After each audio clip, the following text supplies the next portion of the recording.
The cabin in the woods had been abandoned for years, but one night, a candle burned in the window. In the dead of night, it served as a beacon for the desperate father and daughter. Lost and terrified, a malevolent creature pursued them. The dancing flame tickled the candle's wick, its light magnified by the shiny tin dish on which it stood. The fragmented family burst through the old yet sturdy door and fell to their knees. As the terrified little girl began to beg her father for answers, he hushed her with 2 fingers over her lips. He knew that whatever pursued them was still out there, still hunting.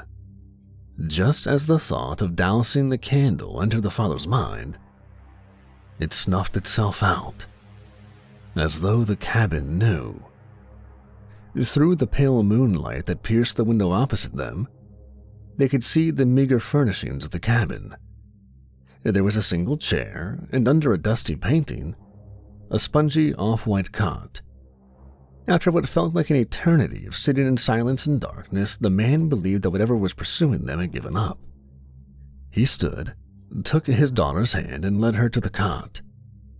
As she lay down, he sung a lullaby to soothe her fears. Lie down, sweet lily. Lie on the river's bed. When you sit up and rise again, the sun will kiss your head. Haggard and tired, the man made his way over to the chair. A strange sense of serenity overcame him as he leaned back into its soft cushions.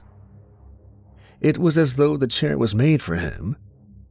Lily lay sleeplessly on the dingy cot, too scared to sleep. She went to her father for comfort, but found that he had drifted off. As the sunlight pierced the scraggly, bleak, and bare tree line, Lily ran to her father's side. Daddy, wake up, it's light out. Can we go look for Mommy? Can we go home? As he was roused to consciousness, the man looked to the patch of sunlight on the floor. Straining against the overwhelming exhaustion he felt, he peeled himself from the seat. He gazed out the window for many minutes, barely able to brace himself upright on the sill. Let me rest a short while longer, he said, preparing himself to lie. We'll search for your mother when I regain my strength. Deep down, he knew that his beautiful wife was gone. His daughter had not seen what became of her, hadn't seen what he had. The mental image of her losing her footing before whatever hunted them descended upon her overcame him. And yet, as he sat back down in the plushy embrace of the chair, he felt strangely at peace with his loss. Many hours passed as Lily's father slept deeply.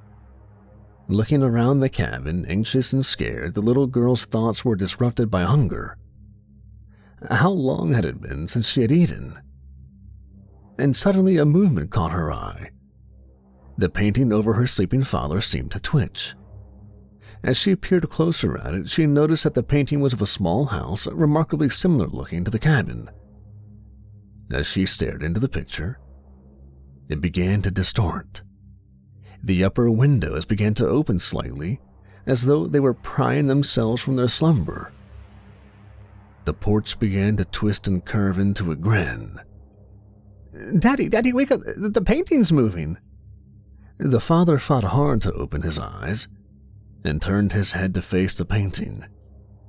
He saw nothing but a happy-looking house on a hill. Sweetie, it's okay. It's your imagination. Just let me rest, and please, don't leave the cabin. For the next few hours, Lily sat against the wall opposite the painting. She stared hard into its sly and knowing smile, but it moved no more. She turned her attention away from the painting and saw the sun beginning to set. The curiosity she once held for the picture above her father became overshadowed by her fear. With the darkness growing, maybe the thing would come back. The sun had fully set, but the cabin was strangely illuminated.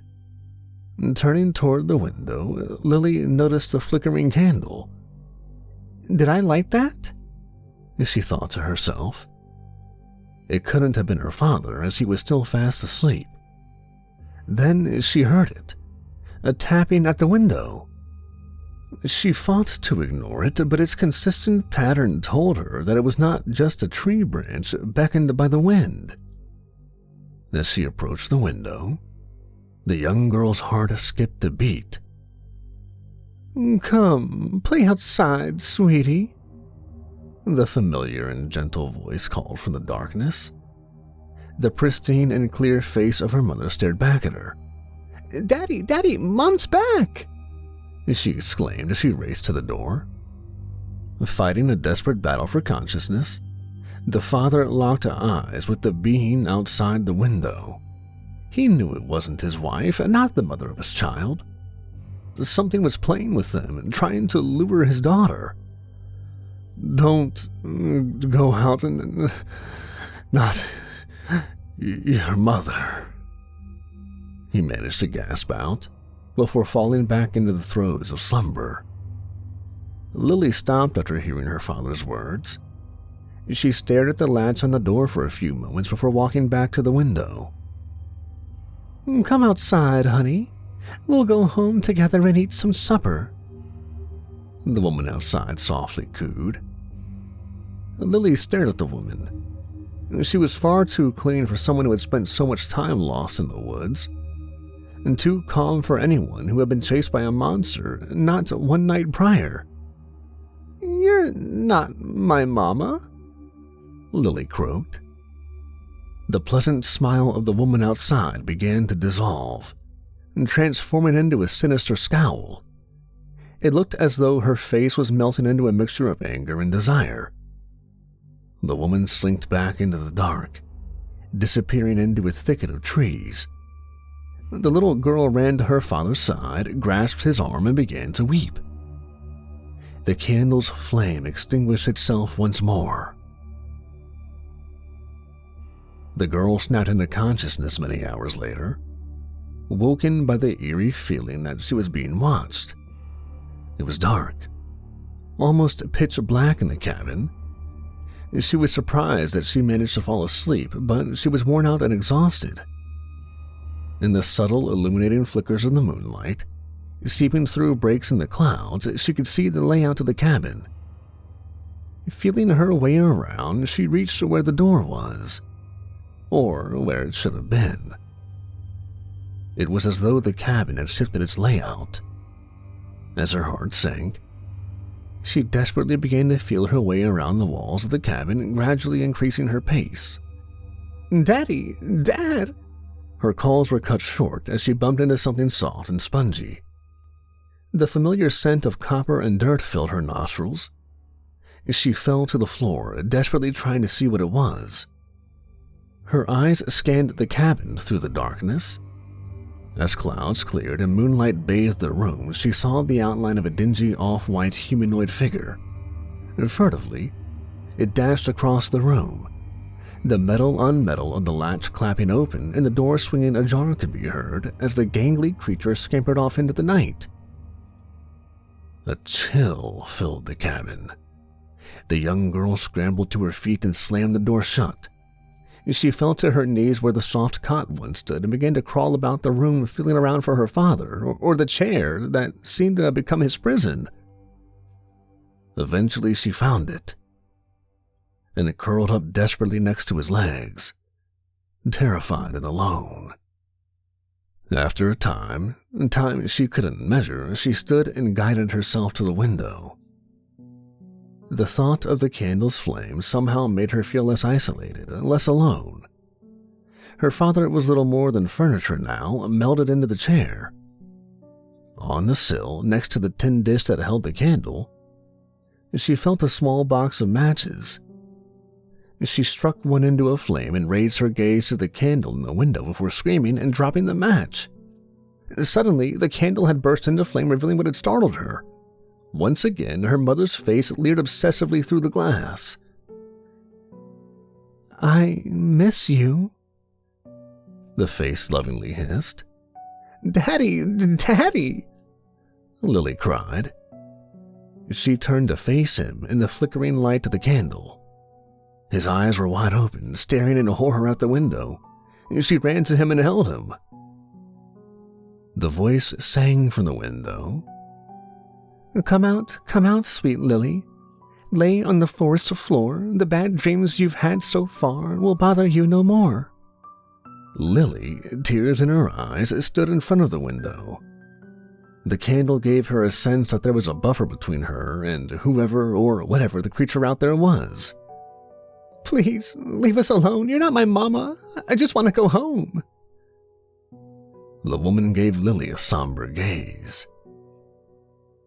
Why are you doing this to your mother? I'm trying to help you. That man is not your father. Lily froze. She turned around to meet her father's gaze. The only indication that he was conscious, let alone alive, were his wide, fearful eyes.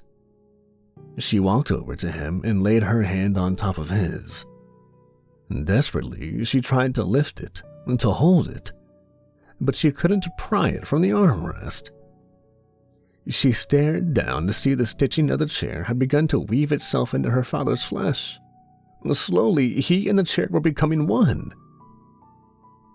As she looked upon her entombed former guardian with tears in her eyes, the candle flickered and squelched itself back into darkness.